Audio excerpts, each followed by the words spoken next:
जय हिंद साथियों, exam day पर आपका फिर से स्वागत है। आज हम देखेंगे सीडीपी मैराथन में जो आपकी दूसरी क्लास है आज, यानी कि जो इम्पोर्टेंट क्वेश्चन की जो एक श्रृंखला मैं लेकर आया था, तो उसमें आपके 50 क्वेश्चन जो कि इसकी पिछली वीडियो में आपको करा दिए गए हैं, जो कि सभी प्रीवियस ईयर क्वेश्चन है और आपके संभावित क्वेश्चन है जो कि आपके हाल ही फिलहाल एग्जामों में रिपीटेड हुए हैं।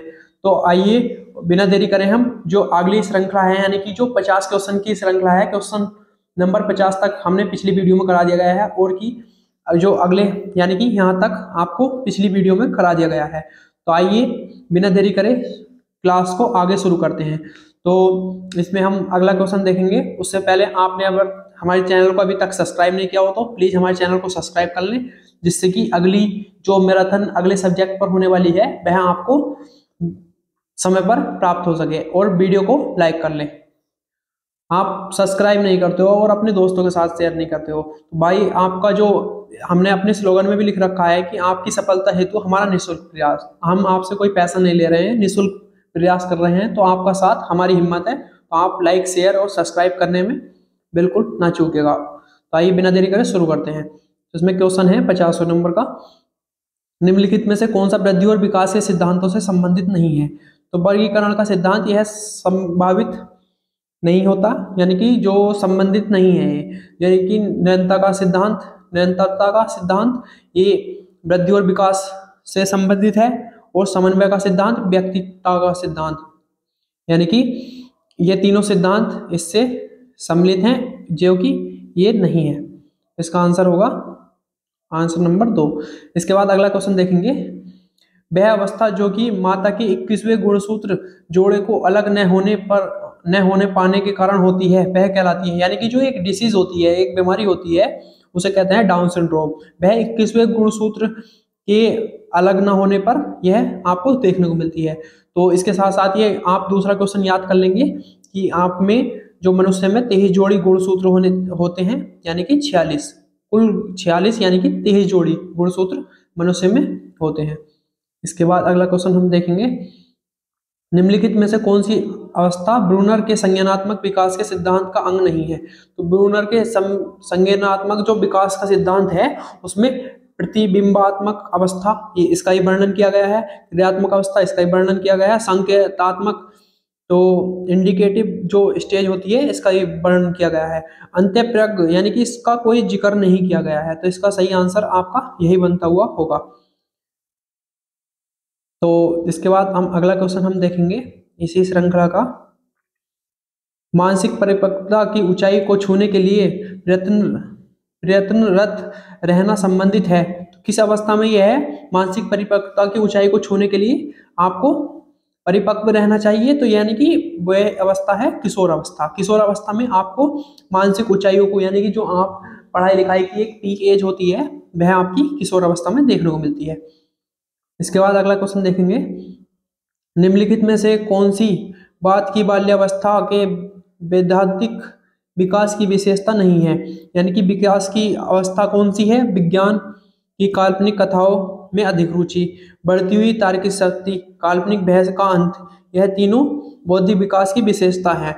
और साथ ही साथ हम देखेंगे भविष्य की योजना की सूझबूझ, भविष्य में क्या होने वाला है उसकी जो सूझबूझ है, यह आपकी जो विशेषता बाल्यावस्था की बौद्धिक विकास की नहीं है। इसके बाद अगला क्वेश्चन हम देखेंगे। अगला क्वेश्चन है शारीरिक वृद्धि और विकास शारीरिक वृद्धि और विकास को कहते हैं, क्या कहते हैं इसे? अभिवृद्धि। इसको तात्परता नहीं कहेंगे, गतिशीलता नहीं कहेंगे, अनुमानसिकता नहीं कहेंगे, इसे कहेंगे हम अभिवृद्धि। इसके बाद अगला क्वेश्चन हम देखेंगे। सामाजिक प्रत्याशों के अनुरूप व्यवहार की योग्यता का अधिगम सामाजिक विकास कहा जाता है। उक्त कथन है किसका कथन है? यह हरलोक महोदय का एक कथन है। इसके बाद अगला क्वेश्चन हम देखेंगे। अगला क्वेश्चन है निम्नलिखित में से कौन सा एक सही क्रम है, यानी कि जो मनुष्य का जो क्रम होता है वह आप देखेंगे। इसमें पहला क्रम में आपका यह अंडाणु के रूप में, दूसरा शुक्राणु के रूप में, तीसरी स्टेज जो होगी युग्मनज बनेंगे फिर ब्लास्टोस्टिक बनेगा, यानी कि ब्लास्टोस्टिक सबसे लास्ट में बनेगा, अंडाणु सबसे पहले बनेगा। इस प्रकार से आप इसके क्रम को याद रखेंगे। इसके बाद आपने अभी तक हमारे चैनल को सब्सक्राइब नहीं किया हो तो प्लीज़ हमारे चैनल को सब्सक्राइब कर लें, जिससे कि जो अगली इंपॉर्टेंट आने वाली जो मैराथन है वह आपको समय पर प्राप्त हो सके और आप इसमें हमारे साथ जुड़कर आप 130 प्लस का स्कोर टारगेट रखेंगे और साथ ही साथ आपके जो CDP इनमें 30 नंबर, 30 में से 30 आपको नंबर देखने को मिलेंगे CDP और इन्वायरमेंट हिंदी में। तो आप अच्छा स्कोर प्राप्त करने के लिए हमारे साथ जुड़े रहिएगा और अपने दोस्तों के साथ शेयर कीजिएगा। और आपको कोई सी भी पैसा बर्बाद करने की जरूरत नहीं है, हम फ्री ऑफ कॉस्ट आपको PDF और नोट्स और क्लासेस प्रोवाइड कराएंगे। आपको PDF या किसी भी सब्जेक्ट का नोट्स अगर चाहिए हो तो हमें कमेंट बॉक्स में PDF लिखकर सेंड करें। इसके बाद अगला क्वेश्चन देखेंगे हम, किस अधिगम मनोवैज्ञानिक ने बाल अधिगम विकास में पुरस्कार को महत्व नहीं दिया? तो किसने दिया है, यानी कि जो महत्व दिया है थर्नडाइक ने भी दिया है, पावलोव ने भी दिया है, स्किनर ने भी दिया है। तो ये गुथरी जो हैं इन्होंने महत्व नहीं दिया है, बाल अधिगम विकास में पुरस्कार के लिए महत्व नहीं दिया है। इसके बाद हम अगला क्वेश्चन देखेंगे, गिरोह अवस्था किस आयु वर्ग एवं विलंब विकास से संबंधित है? तो यह किस अवस्था से है? गिरोह यानी कि जो 8 से 10 वर्ष की जो अवस्था है एवं समाजीकरण, इससे आप देखते होंगे बच्चे एक ग्रुप बनाकर रहते हैं, एक गिरोह बनाकर रहते हैं, जो कि आपकी 8 से 10 साल की एज होती है। इसमें समाजीकरण की भी भावना बच्चे में देखने को मिलती है। साथ ही साथ अगला क्वेश्चन हम देखेंगे, बाल मनोविज्ञान के आधार पर कौन सा कथन सर्वोत्तम है? तो प्रत्येक बच्चा विशिष्ट होता है, तो यह बाल मनोविज्ञान के आधार पर सर्वोत्तम कथन माना गया है। सारे बच्चे एक जैसे होते हैं? नहीं, यह भी कथन आपका गलत होगा। बच्चे अलग अलग भी हो सकते हैं, उनकी मानसिक क्षमता, उनकी शारीरिक क्षमता अलग अलग हो सकती है। कुछ बच्चे एक जैसे होते हैं, ये भी गलत होगा कहना कि कुछ बच्चे एक जैसे होते हैं, कुछ ना कुछ तो उनमें अलग होगा। कुछ बच्चे विशिष्ट होते हैं, कुछ ही बच्चे विशिष्ट नहीं होते, अपने आप में हर बच्चा विशिष्ट होता है, यानी कि अगर उसे सही वातावरण मिल जाए तो। इस प्रकार जो इसका सही आंसर होगा वह चौथा होगा, प्रत्येक बच्चा विशिष्ट होता है। इसके बाद है अगला क्वेश्चन, मुख्य सहायक वो पाठ्य सहगामी क्रियाएं मुख्यतः संबंधित हैं, किससे संबंधित है? छात्रों के सर्वांगीण विकास से यह संबंधित होती हैं। इसके बाद अगला क्वेश्चन हम देखेंगे, बाल विकास का अध्ययन क्षेत्र है। बाल विकास का अध्ययन क्षेत्र है बाल विकास की विभिन्न अवस्थाओं का अध्ययन, वातावरण का बाल विकास पर पड़ने वाले प्रभावों का अध्ययन, व्यक्तित्व भिन्नताओं का अध्ययन। उपरोक्त सभी जो क्षेत्र हैं यह बाल विकास के अध्ययन क्षेत्र हैं।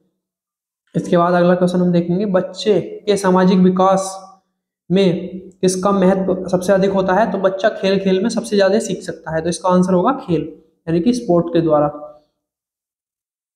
इसके बाद अगला क्वेश्चन हम देखेंगे, किसी भी नई भाषा को सीखने के लिए कहाँ से प्रारंभ किया जाना चाहिए? तो अक्षरों एवं शब्दों के माध्यम से के मध्य सहचर्य से जो नई भाषा को प्रारंभ किया जा सकता है। इसके बाद अगला क्वेश्चन हम देखेंगे, विकासात्मक मनोविज्ञान में जीवन का अध्ययन किया जाता है, तो वह जन्म से किया जाता है, यानी कि गर्भकाल से भी नहीं किया जा सकता, जीवन पर्यंत भी नहीं किया जा सकता। तो जो शुरुआत होती है वह आपकी जन्म से देखने को मिलती है। इसके बाद अगला क्वेश्चन हम देखेंगे, मास्टर ग्रंथि के नाम से जाना जाता है। तो मास्टर ग्रंथि के नाम से हम किसे जानते हैं? तो गल ग्रंथि को नहीं जानते हैं, उपकल ग्रंथि को नहीं और ब्रग ग्रंथि को नहीं। जो पीयूष ग्रंथि होती है वह आपकी मास्टर ग्लैंड, यानी कि जो मास्टर ग्रंथि कहलाती है। इसके बाद अगली जो क्वेश्चन है, सामान्य बुद्धि बालक प्राय किस अवस्था में बोलना सीख जाता है? तो सामान्य बुद्धि का बच्चा जो होता है, जो एक 34 मंथ की जो एज होती है उसके अंतर्गत बोलना प्रारंभ कर देता है। इसके बाद है क्वेश्चन, एक बच्चे की वृद्धि और विकास के अध्ययन की सर्वाधिक अच्छी विधि कौन सी है? तो विकासीय विधि, यह आपकी सर्वाधिक अच्छी विधि है जो कि एक बच्चे के वृद्धि और विकास के अध्ययन में सहायक होती है। इसके बाद हम अगला क्वेश्चन देखेंगे, यह क्वेश्चन आपके सभी प्रीवियस ईयर क्वेश्चन हैं जो कि बहुत रिपीटेड हुए हैं, यानी कि जो आने वाले एग्जामों में आपको बार बार देखने को मिलेंगे। इन्हीं से हर एक सेट में से आपके क्वेश्चन लिए गए हैं जो कि बार बार पूछे गए हैं। इसके बाद अगला क्वेश्चन है ये,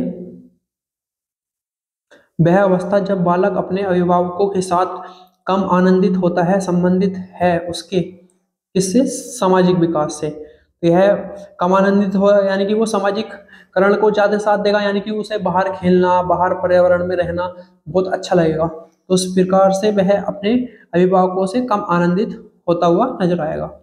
इसके बाद अगला क्वेश्चन देखेंगे हम, बाल्यावस्था में सामाजिक विकास के रूप में मुख्य है, क्या मुख्य है, बालक एवं बालिकाओं को एक साथ मिलकर रहने की प्रवृत्ति, यह सामाजिकरण विकास का मुख्य रूप है। यानी कि समाज में बालक बालिकाएं सब एक साथ रहकर रहने की प्रवृत्ति जो है, यह बाल्यावस्था में सामाजिक विकास का मुख्य रूप है।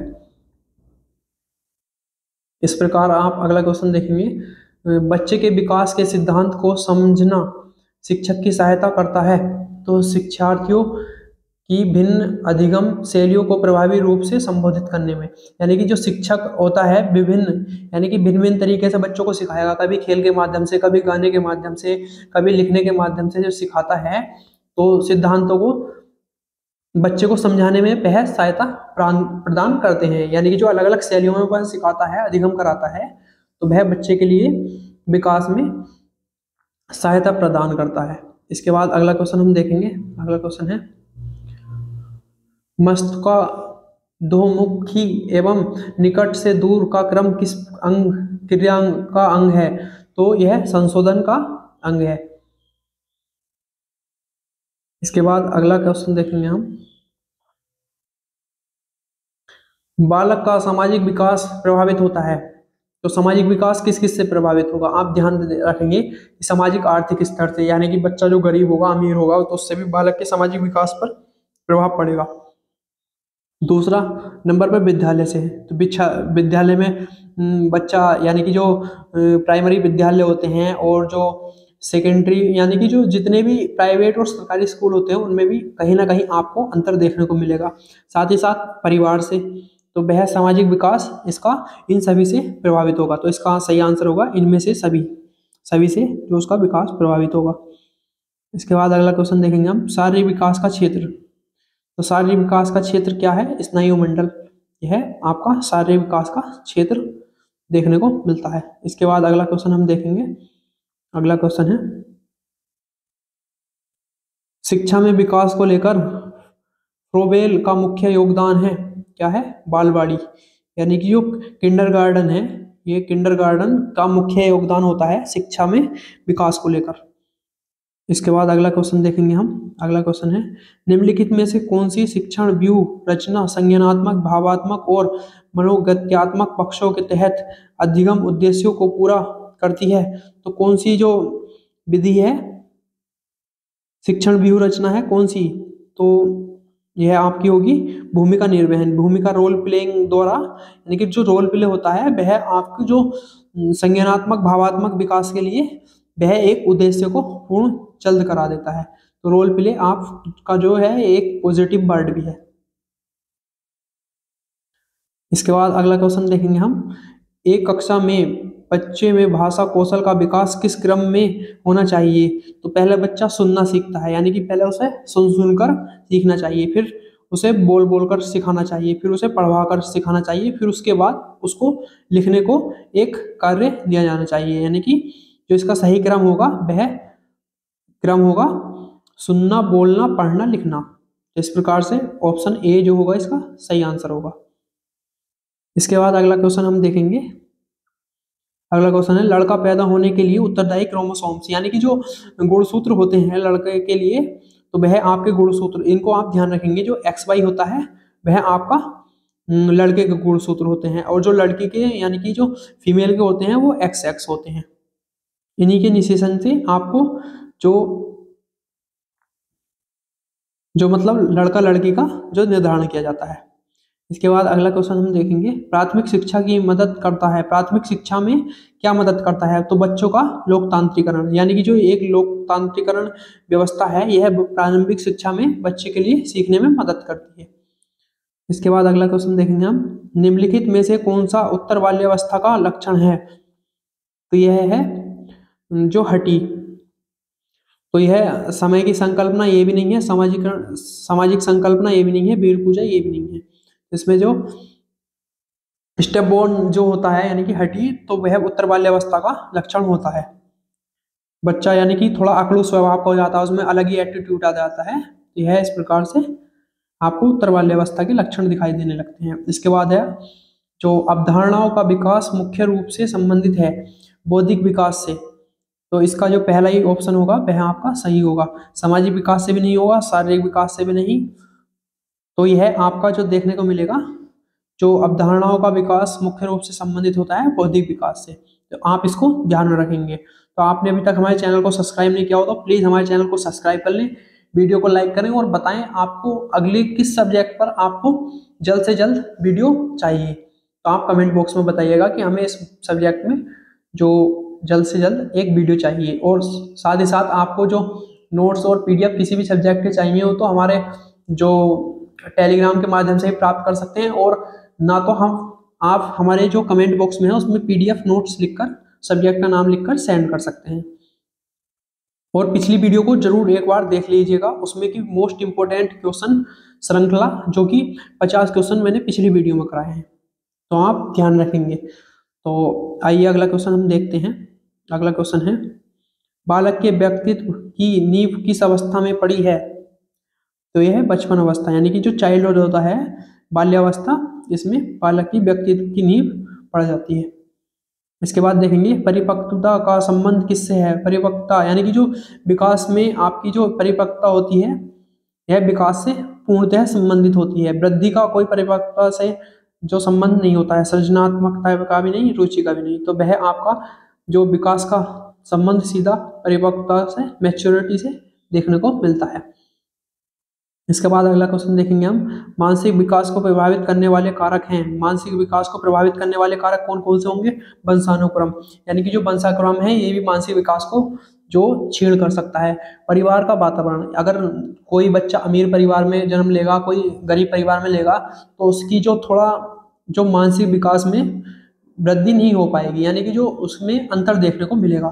परिवार की सामाजिक स्थिति, यानी कि जो परिवार की आर्थिक और सामाजिक स्थिति है, इसमें भी आपको अंतर देखने को मिलेगा। तो उपरोक्त समस्त जो कारण हैं यह मानसिक विकास को प्रभावित करने वाले कारक हैं। इसके बाद अगला क्वेश्चन हम देखेंगे, सीखने की प्रोजेक्ट विधि किस अवस्था के लिए उपयोगी है? तो यह किस अवस्था के लिए? तो यह प्रोजेक्ट जो विधि होती है, यह प्रत्येक एज में आपको सीखने के लिए बहुत हेल्पफुल होती है। तो यह बाल्यावस्था, पूर्व बाल्यावस्था, किशोर अवस्था, यानी कि जो तीनों में, उपरोक्त सभी में यह प्रोजेक्ट विधि जो होती है, प्रोजेक्ट विधि, यह आपके लिए बहुत हेल्पफुल होती है। इसके बाद अगला क्वेश्चन हम देखेंगे, निम्नलिखित में से कौन सा कथन सही है? तो आप ध्यान देंगे, परिपक्वता में अभ्यास का महत्व होता है। तो परिपक्वता में अभ्यास का महत्व नहीं होता है। परिपक्वता में एक शारीरिक क्रिया है, यानी कि जो शारीरिक परिपक्व होता है और दिमागी परिपक्व भी आदमी, इंसान यानी कि बच्चा जो होगा, शारीरिक परिपक्व होगा तो वह एक तरीके से परिपक्व सभी क्षेत्र में आपको देखने को मिलता है। तो इस प्रकार इसका जो सही आंसर होगा वह आंसर नंबर 2 होगा। तो इन क्वेश्चनों को आप बार बार देखिएगा क्लास को और अच्छे से इनको तैयार कर लीजिएगा। इसमें से आपको बहुत से क्वेश्चन आपको देखने को मिल जाएंगे। यह सभी रिपीटेड क्वेश्चन है और प्रीवियस ईयर क्वेश्चन है आपके। आप अगला क्वेश्चन देखिएगा, किस मनोवैज्ञानिक के अनुसार विकास एक सतत और धीमा प्रक्रिया है? यह किस वैज्ञानिक ने कहा था? तो यह स्किनर महोदय ने यह कहा था। तो स्किनर महोदय ने यह कहा था कि विकास एक सतत और धीमा प्रक्रिया है। इस प्रकार आप इसको याद रखेंगे। इसके बाद अगला क्वेश्चन हम देखेंगे। अगला क्वेश्चन है, शिक्षा मनोवैज्ञानिक अधिक बल देता है? शिक्षा मनोविज्ञान अधिक बल किस पर देता है? छात्र केंद्रित शिक्षा पर, यानी कि जो बाल केंद्रित शिक्षा है उस पर जो शिक्षा मनोविज्ञान बल देता है। इसके बाद हम अगला क्वेश्चन देखेंगे। अगला क्वेश्चन है, निम्नलिखित में से कौन सा बालक में नैतिक मूल्यों के विकास में महत्वपूर्ण भूमिका निभाता है? तो क्या निभाता है? तो प्रार्थना सभा, यह भी मुख्य भूमिका निभाएगा। साथ ही साथ समाजीकरण भी और बुद्धि भी, यह तीनों आपकी, तो आपके ऑप्शन ये डी सही होगा कि सही विकल्प सही है। तो नैतिक विकास में महत्वपूर्ण भूमिका प्रार्थना सभा की भी रहती है और समाजीकरण की भी और बुद्धि की भी, तीनों का योगदान आपको देखने को मिलता है। इसके बाद हम अगला क्वेश्चन देखेंगे।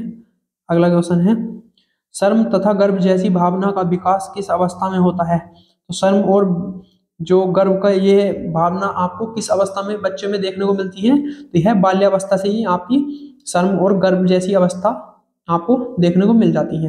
तो इसका सही आंसर क्या होगा? ये बाल्यावस्था। इसके बाद अगला क्वेश्चन हम देखेंगे। अगला क्वेश्चन है, निम्नलिखित में से कौन सा कथन सही नहीं है? तो इसमें आपको गलत कथन छांटना है। तो इसमें पहला ऑप्शन देखेंगे हम कि वृद्धि एवं विकास दो अलग अलग आयाम हैं। तो वृद्धि और विकास अलग अलग आयाम है? नहीं, यह जो ऑप्शन गलत है। तो यह एक ही आयाम होता है, वृद्धि और विकास का एक ही आयाम होता है। इसके बाद है अगला ऑप्शन जो कि देखेंगे हम, वृद्धि जीवन पर्यंत चलती है। तो यह कथन सत्य है। वृद्धि विकास की प्रक्रिया का एक भाग है। तो यह भी क्वेश्चन सत्य है, सही है। इसके बाद अगला क्वेश्चन हम देखेंगे, विकास एक सतत प्रक्रिया है। तो यह बिल्कुल सही बात है। इस प्रकार जो इसका ऑप्शन जो इसमें गलत पूछा है, तो आपका जो गलत ऑप्शन इसमें होगा वह क्वेश्चन के हिसाब से आपको फर्स्ट ऑप्शन होगा। इसके बाद अगला क्वेश्चन हम देखेंगे, वृद्धि में विकास में वृद्धि से तात्पर्य है।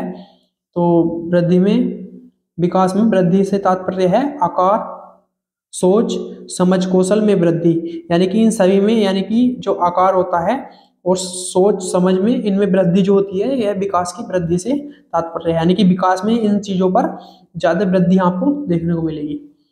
इसके बाद अगला क्वेश्चन हम देखेंगे, संज्ञानात्मक विकास का अर्थ है अभियोक्ता का विकास, बच्चों का विकास, वो बच्चे का विकास। तो इसमें जो सही ऑप्शन आपको देखने को मिलेगा वह है अभियोग्यता का विकास, डेवलपमेंट ऑन एप्टीट्यूड।